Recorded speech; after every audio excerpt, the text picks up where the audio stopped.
हिंदुस्तान को पता है जो पहलगाम में हुआ। हम लोग पहले तो प्रेडिक्ट नहीं कर पाते थे कि शेलिंग कब होगी, क्योंकि बॉर्डर का एरिया है, यहाँ पे कभी भी कुछ भी हो जाता है।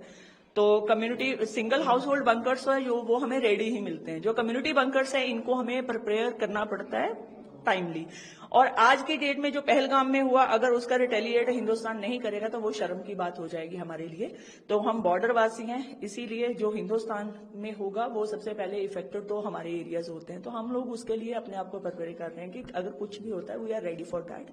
हिंदुस्तान को ये सोचने की, गवर्नमेंट को ये सोचने की जरूरत नहीं पड़ेगी कि बॉर्डर के ऊपर हमारे लोग हैं वो सेफ रहेंगे या नहीं रहेंगे। हम लोग किसी तरीके से उनके हाथ नहीं बांधना चाहते। अब जो होगा वो आर पार का होने दीजिए, क्योंकि जो इन्होंने हालात किए, निहत्थे लोगों के ऊपर वार किया, इन लोगों ने हमारे शहीदों जवानों को शहीद किया। हमारे साथ जो भी हुआ आज उसका इतना दुख है कि हमारे दुख उनके सामने बहुत कम पड़ गए।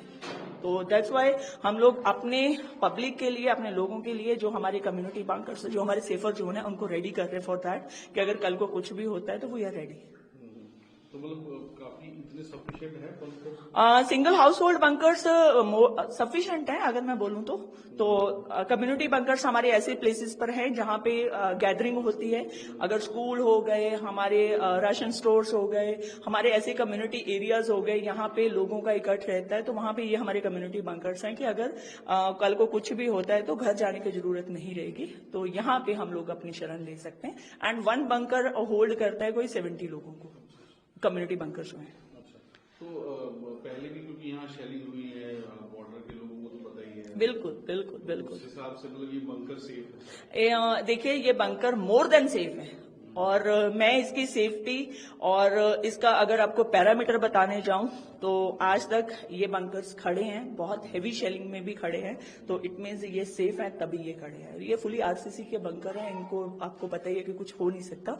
कि और कोई मटेरियल का होते तो हम लोग भी इतने कॉन्फिडेंट नहीं होते। और हमने देखा काफी खेती जो है, कटाई भी काफी तेजी से होती है। बिल्कुल सर, हम लोग कल रात भी 2:30-3 बजे तक हम लोग कटाई करते रहे कि हमारा बॉर्डर जो है, जो फेंस के आसपास वाला एरिया है वो क्लियर हो जाए, क्योंकि किसान का सोना खेतों में पड़ा है और वो सोना संभालना बहुत जरूरी है, क्योंकि 6 मंथ हम उस पर निर्भर रहते हैं। बाकी सारा कुछ बाद में हम लोग वो भी साथ साथ कर रहे हैं, और सेकेंड हैंड हम ये भी कर रहे हैं कि हम अपने लोगों को सेफ कैसे रखेंगे। Thank you so much. जैसे कि हमने अभी देखा भी है पहलगाम में क्या हुआ, उसके तहत ही हमें भी पता है यहाँ पे बॉर्डर इलाका है, और हमें पहले ही अलर्ट है कि यहाँ पे कुछ तो बड़ा होने वाला है। इसलिए हमारे सरपंच भाभी जो है, सब सुबह से हम मॉर्निंग में यहाँ पे सभी बुजुर्ग, लेडीज, बच्चे सभी यहाँ पे बंकर जो है साफ कर रहे हैं सुबह से ही। तो कुछ आपको लग रहा है कि कहीं बंकर या कुछ इसकी जरूरत पड़ेगी? अगर यहाँ पे शेलिंग का कुछ होता है तो, क्योंकि हमें पता है कि बंकर अगर हमारे साफ होंगे तो हम यहाँ पे सेफली यहाँ पे बैठ सकते हैं, तो इसलिए सबसे पहले हम यहाँ पे तैयारी कर रहे हैं, सेफ कर रहे हैं सभी। जो भी होगा, अगर शेलिंग होती है तो हम सारे यहाँ पे आ जाएंगे। तो ये पहले भी यहाँ शेलिंग जब होती थी तब यहाँ बंकर यूज किए थे आपने? जी बिल्कुल, यहाँ पे जब पहले शेलिंग हुई थी तब भी यहाँ पे बंकर, हमने जो भी गाँव के लोग हैं यहाँ पे आके हम रुके थे।